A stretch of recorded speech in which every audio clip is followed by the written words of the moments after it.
finally, the real topic that I actually care about. Ethan Ralph. Near and dear to my heart, always, the Ralph and Male content. Ralph had moved to Tijuana, which of course is just south of California, and very near to his son, Alexander, who he intended to see and wanted to see so badly that he wrote a plea to the prosecutor in Minnesota to lift his nationwide search warrant so that he could pay a fine, so that he could be allowed back into the United States without getting arrested, so that he could travel up to LA and see Xander. It did not go well. Harry Morris, the baby mama dada, said that Ethan Ralph did not even attend his last meeting for Xander, or could not attend. I think it was, he said in chat that he came fucked up, so he wasn't permitted by, because when they do these meetings, they do them in like a court-mandated space, so I think there's a social worker there to oversee that the visitations are healthy and productive. So when he showed up, the social worker noticed that he was intoxicated, and said that he couldn't attend. That's just what Harry Morris said. I don't know if that's actually true. I don't think Ralph confirmed or denied this in any way, so I don't know. Kind of a thing, because it's crazy, he talks about how much he loves his son all the time and he can't even stop popping pills. But while he was there, something happened. What happened is not particularly clear, so a lot of this will be inference. I did unblock Dax just out of the blue, just to send him a message for the first time in like 4 years, to ask him a question. It was a burning question. I asked, "What the fuck did you do?" And I got a very indirect answer, but I have a theory. Ralph says after this, he says, "I'm quitting. I'll finish up some business first, but I'm tired of this. People who have done more drugs than Colombia have holy than thou attitude." He wrote holy than though. I guess I'll try to read this as he wrote it. "I'm just done with it. I'm going to see my son the next 2 days and then disappear. Oh, and your new co-host sucks bad. Vito the pedo is held in higher esteem than me. You can't make this up. Stars of the past fucked women, did drugs, coke, DUI. Vito fucks children. Kiwi Farms was right." What he wrote. This was the start of a moment where many Kiwi Farms scholars were debating if this was kayfabe or not. As we all know, Ralph sometimes likes to get into a little bit of a hoopla with people on the internet, and sometimes it's not completely organic. So, Dax and Ralph have been good friends, I would say, for at least 4 years. It was pretty much exactly at the time, even longer, where I was still on the podcast, that he was friends with Ralph, so it's been even longer than that. They met up many times. Dick's gone out of his way to go to his events. Ralph famously went to his studio when they were out of town and got so fucked up that he passed out on stream twice and initiated his divorce with his wife, May. And then people at the time, May's suffering had become a recurring trend on the stream, where I would just say, "Suffer, horse," because I really hated May. So every time I just saw her looking horrified and miserable, I would just say, "Suffer, horse." And then while Ralph was fucked out of his mind in Dick's studio, people in the chat were saying "Suffer, horse" because he was ranting about May. And it was like, yeah, suffer, horse. And Goodbye Horses was playing because it was like a super chat that just said "Suffer, horse" with Goodbye Horses attached to it. It's like he was like vibing to Goodbye Horses, like "Suffer, horse." It was really kino, as they say. It was really awesome. So what I was trying to get to is that Dick and him have gone a long way back, and Dick has always enabled him, always said he's just doing fine, he's not that concerned, don't tell another man what he can put into his body, yada yada yada, that kind of enabler shit. So it's like, okay, there's no way he actually had a falling out with Dick. But then more receipts came out. Vito Comedy, aka Vito the Pedo, Vito Giswalzi, a man who has admitted multiple times to be sexually attracted to children, says, "Bro, you literally asked me to lunch yesterday." Ralph says, "I wanted to to study how pesos lure their victims. He says, well, okay. That's the screenshot. He says, I'm not really quitting. I'm going on the warpath. Obviously. Implying he's going to go after Dax. Fuck off, loser. Oh, wait, no. This is Chris Brunet. And Chris is, like, kind of popular on Twitter. And for some reason, he followed Ralph. And Chris was like, bro, if you don't, like, stop whining on Twitter, I'm going to unfollow you. So he says, fuck off, loser. Go obsess about the groiper some more, which you are not very good at. You have no idea how I'm about to burn this fucker down. Oh, you want a heel turn? You're about to get one. Or face, depending on your perspective. He then quote tweets the thing you replied to earlier and says, Vito, you have never been funnier than me, except as a running joke. Sorry, I'm reading this way too sober. Vito, you have never been funny than me, except as a running joke about pedos. Low tier and Dick picked you just to make fun of you, Lamau. For Kata, you allegedly dosed your child with coke. Why let him Holt rail your wife? April admittedly an upgrade. I am changing everything. Howard Cosell. I'll tell it how I see it. Stable change. Ethan Ralph, Vito the pedo pretends that he prays and says, I will pray for you, buddy. And Ralph says, no, you'll suffer. And then Vito says, you burn bridge speedrun doesn't work on me, Ralph. And he says, okay, show up and I won't hurt you, fool. And then I think there's a part where he says that he's going to go to Dick's house. That might be coming up. Ralph says, I'm telling you, I love my son, but I came out here for an event. Don't play with me. 2022 LSD galore, and you shit on me in favor of Vito? Okay. I hope everyone is happy with their decisions. No.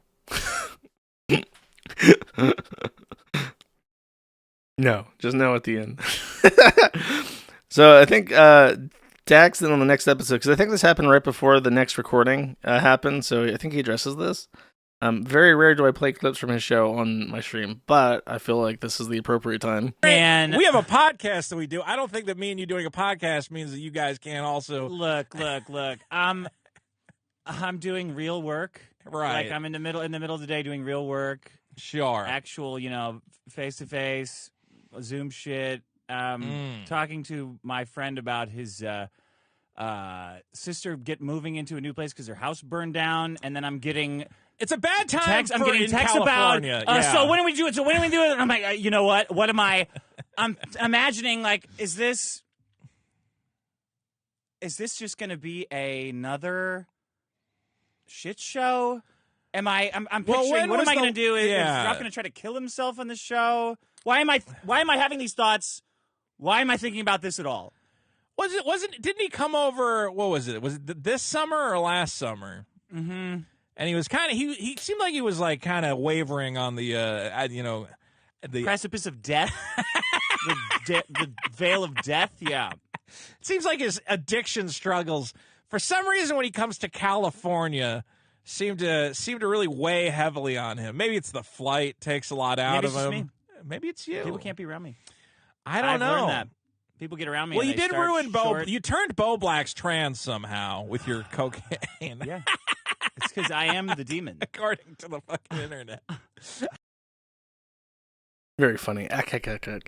My question to him on Twitter was, and I'll pull this up. I asked, okay, what did you do? He said, I said no, LOL. I said, did you not want him over because of the pregnancy or something? And then I added to make him feel confident in talking to me. Your secret is safe with me. I just gotta know. He then says, maybe a little bit. Ralph's got a serious problem. Me turning into the joke intervention would be more enabling than I'm comfortable with. And then I asked what he was on, and Dick did not really have any clue. So, I have a sneaking suspicion that what happened on the night that Marie took a gun and snuck into the basement while Dax was having an Ocular Rift goon sesh, and she put the gun to the back of his head and said, okay, buddy, we're going to have some changes around here. One of the things that she stipulated during this buck breaking was that there would be no more fucked up retards allowed in her house because she was now pregnant. Or ever again, because she would then have a child. So I think that was one of the things that made him reconsider having Ralph around. And Ralph is somebody who, as a person, has an immense, deep personal flaw. And I mean this sincerely when I say this. I think that Ralph's biggest personal flaw is that he has absolutely none. No way, none whatsoever, no way to cope with any kind of stress. If anything happens that is adverse to him, he becomes a violent, psychotic retard. Flies off the handle, starts making things worse. Like, he has zero healthy coping mechanisms. He has extremely thin skin, some of the thinnest I've ever seen, and he has absolutely zero coping mechanisms that are not disastrous. Like, even Chris Chan, if you piss Chris off too much, he just ignores you. He just goes away. And that's like 1,000 times more healthy to certain extents than what Ralph does. He just has no way. So when Dick says you can't come over, he probably doesn't say why, but it's like, I'm busy and I got a pregnant wife or perma girlfriend, sorry, not wife. I was like, I don't want you over. And he, of course, can't handle that. And Dick is still like a friend, so he takes that on Vito because he accurately says that Dick prefers Vito to him, because he does. Gets offended by that because it's worth being offended over. But still is like very slow to actually be mad at Dick himself because he values him so much. So next, just Dick. No, I thought Vito also, but Dick blocked him. Just sad. I wish I could have blocked the dick up your ass. Now the dam has broken, and Milo Yiannopoulos, who just days ago planning to have an epic drug stream with Dax and Ethan Ralph on the Dick Show, then suddenly post a picture of Dax drawn as a cow. If you don't know, Dick Masterson, also known as Dax Herrera, also sometimes goes by the name JuJu the Cow, because according to the conspiracy messages with Jamie Lynn Hughes, he both like getting fucked in the ass and dressing as a cow, which has led me to consider that perhaps these things were related and that he likes to get fucked in the ass while dressed as the cow, because that would make sense. It just makes sense to me. I feel like that's a pretty fair extrapolation to make. If you like getting fucked in the ass and you consider dressing up as a cow to be a sexual fantasy, then it would only make sense that you get fucked in the ass while dressed as a cow. I think that's fair. I think it's a fair thing to assume. But Milo Yiannopoulos suddenly found that JuJu posting was funny. This was a thing that Jesse had been doing for a while, but he started the JuJu posting. He's the first vampire of JuJu posting. He's patient zero, and now Milo has caught the bug and is now JuJu posting. Ethan Ralph, as he does, wrote a diary entry on Zitter. Elon Musk gave him some characters, so he's going to use them. He says, fuck Harry Morris, obviously. He's a piece of shit. But he contacted Masterson early on when it was clear that I was spiraling, and I've been spiraling for a long time with spells of a good time, lol. He said, hey, this guy is a friend of yours. Don't you think you should talk to him and get him help? Dick was like, fuck off, Boomalooza. Stay out of Redacted's affairs. Not the time, Redacted, of course, being the horse. And at the time, I laughed very hard, but I don't think it's as funny anymore, since my life could be a lot different if he had. He's about the only one I would have listened to at that time. I think of that moment often. Obviously, I'm a grown man and I'm responsible for my own life at the end of the day, but the callous disregard, it's like he wanted the content instead of my physical and mental health. People have accused him of that before, but I didn't want to believe it. Even back then. Especially back then. Dick literally cares nothing about anyone's problems and sees them as an inconvenience at best. I'm a little bit selfish, to be sure, but this is on another level. Perspicacity finally talked me into rehab a couple days ago. I have some bookings this week, but I'll be out for at least 15 days next week and maybe 30, depending on their analysis and treatment. Thankfully, rehab is pretty cheap in Mexico, like $900. Perspic is like a motherfucker that pennies compared to America. Take your ass to rehab and stop making excuses about how much it's costing or missing work. So, I'm going to. I have some work to do first, though. It's nasty business. So, perspicacity, the gunt guard of all gunt guards, the gunt licker of all gunt lickers, a man who lives, breathes, drinks, and imbibes with love the gunt grease, has talked Ethan Ralph into going to Mexican rehab. So I'll break this into two thoughts. First, him suddenly blaming Dick for not helping him. I feel like I did make that observation, and I feel like that's I feel like it's fair to criticize somebody like that for exploiting like an alcoholic just to like ack out of him. But I don't know. It's kind of weird for him to even point that out. Like, yeah, he's trying to be like Howard Stern. He like introduced you as like his top hoe and his whack pack. And he kept you around for that purpose so he could make content about you on his stream. He basically did what I do, but by like pretending to give a fuck about you. That's like his entire MO. And yeah, he is selfish. I don't know if you guys remember this, but I'm pretty sure there was a video, like a clip where someone was talking to him about like child molestation and like stopping like child groomers. And he's like, "Do you have kids? How many kids have you saved?" He's like, "Be concerned about your own kids before you start worrying about other people's kids getting molested."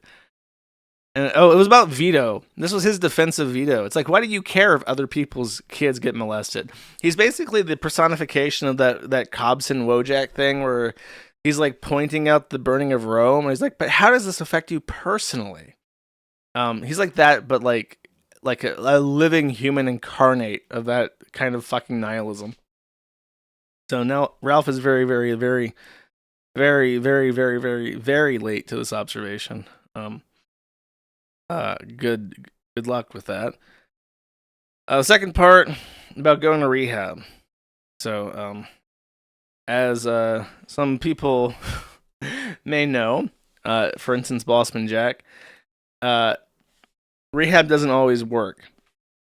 From what I understand, as many people on the forum have issues with substances, if you can believe that. Rehab only works if you truly, genuinely want it to work. It does not work if you do not want it to work. You cannot force yourself. You cannot make arrangements to like trick yourself into. You cannot like begrudgingly agree to rehab. That's a waste of money. You have to truly and totally want it for yourself. So perspicacity being his motivating factor makes it dubious that this is something that he wants for himself. And what also makes it dubious that he wants it for himself is that he has nothing to live for. I know that sounds cold, but it's true. He has 2 children that he only sees out of spite. In fact, he actually only sees one of those children because he hates women so much that he won't see a little baby girl, even though he named it after his own mother. And Xander knows so little about him that there's not really a family bond there. So he doesn't, I mean, I guess for the kids he does, but okay, let me put it like this. From a personal day-to-day perspective, he really doesn't have that much to live for. Now, this is genuine advice. I'm being completely serious. And in fact, if Ralph wants to do this, I will actually go out of my way to help set this up for him. Ralph should take out a $1 million life insurance policy on himself, naming his 2 children as benefactors. And he needs to do this immediately because life insurance has a suicide clause in it that does not cover suicide for the first 2 years. So the sooner he does this, the better. He needs to take out life insurance on himself immediately because he is going to die. And he's probably going to die not from suicide, but from like drug problems within the next year. So that's what he needs to do. And he needs to set this up so that it's a trust and that they inherit it when it's when they turn 18. I think that Harden can even set this up for you to establish a trust, and then Harden can manage, if he's willing, can manage the funds, put it into like a S&P 500 for the next however many years for them to collect when they turn 18. But if I was Ralph, I would immediately get life insurance on myself for as much money as I could possibly afford, with the expectation that I would die in the next 5 years, because that's pretty safe to say. In fact, without Dick around and without really anything to go on, I would be surprised, honestly, at this point. It's a hard prediction to make. I think Ralph dies this year. His circle is so small, his income is so strained, his like reason to go on is so small, so like fading. I just can't imagine. Like, I can't imagine how somebody like Ralph, who is enabled too. He shows up on stream and people give him money, and then he can like a Percocet in Mexico is like $2, I think. You can get a lot of Percocet for $2. So I already called it. I called it on the forum, but yeah, I'm gonna say it on the stream. I think this is it where Ralph dies, because this is like crazy. I strongly, unironically recommend getting a trust set up and getting life insurance for the kids, if you give a fuck at all. I don't even know how much it would cost. I imagine for him it would be quite bad, because he's in such terrible physical shape that he might have issues getting life insurance to begin with.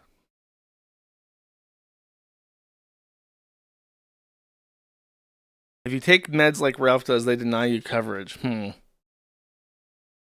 You know, 50K is pretty good, though. I would do that. He should take out literally whatever life insurance policy he can get. If he can get term life insurance for 5 years at a reasonable rate for $50,000, he should get that and set up the trust, because 25K in S&P 500, that's 10% per year compounding for the next 15, 16 years for them to inherit. That's pretty good. That's worth doing. I mean, if you give a fuck at all, immediately, emergency, set up this life insurance and trust. That's my thought. Time to die. That's right. Next, he did a goodbye video for him entering rehab. Holy shit, it's 10 minutes. Holy fuck. I'll read the message and then maybe play like a minute of this. This is longer. Skip it and watch the video later if you want. First off, go to Sven Staffel's page and buy every single thing there. He's a great guy, and I'm sad I won't be able to fulfill my booking. I know he will come back, hopefully even as the first guest upon my return, if he's down. I went in for like a pre-screen at rehab, and they were astonished at my drug and alcohol history, including recent history. They wanted to take me in right away because of some markers, but I said I needed the day to get several things in order. I originally expected intake to be Saturday. I arranged to go at 6 tonight. I will record a farewell address in a bit. I want to order my thoughts and actually script something out, which I rarely do on video. Okay, let's watch this. Hopefully it's a heartfelt chat. The Kill Stream is in its 10th year. I started this show with my ex-wife Nora and Janet Bloomfield in 2015. Never in my life did I think it would take me to where it has taken me to now, both good and bad. It started as a way to promote my writing and turned into my entire existence. Along the way, it has evolved, and it's had its eras and its different styles and various feuds, but one thing it's always had is me. I am the Killstream. I think most of you know I have a passion for professional wrestling. In wrestling, there's a term called living the gimmick. It's a pejorative term, not a positive one. I brought all the negative aspects you've seen me exhibit into this line of work, but over time, they were just incorporated into my online persona. The Ralph ML is a term someone came up with in 2018 as a joke, and I just ran with it.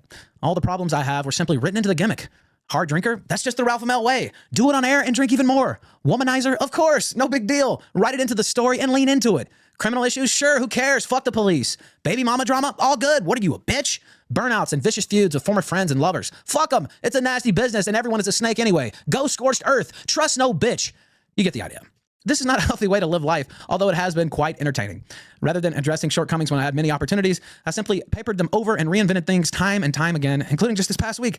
In many ways, this has served me well and kept me in the game longer than I ever would have expected. It's also destroyed so many good things I gained along the road. Some people that I love will never return or speak to me again. Money gained and lost and gained again. A man in self-imposed exile in a nation where he doesn't even speak the language. I often look at my life and I wonder, how can it even be real? From West Memphis to Merida, this must be some kind of Truman Show thing going on. But what I really know is that it's all because of choices I have made myself along that road. Some choices end up being eternal, and that's something I never really accepted until I learned it the hard way. It turns out life is not professional wrestling, even if this business may be very similar. You just can't change the script or retcon decisions. You have to live with the mistakes you've made. Sometimes that can be such as raping Alice. Someone in the chat says, allegedly. Yeah, he's dead. And I'm actually more convinced of it now than when I first said that, because I've watched like shows about drug rehab shit. And I noticed that a lot of people who went to rehab and came out actually died shortly after.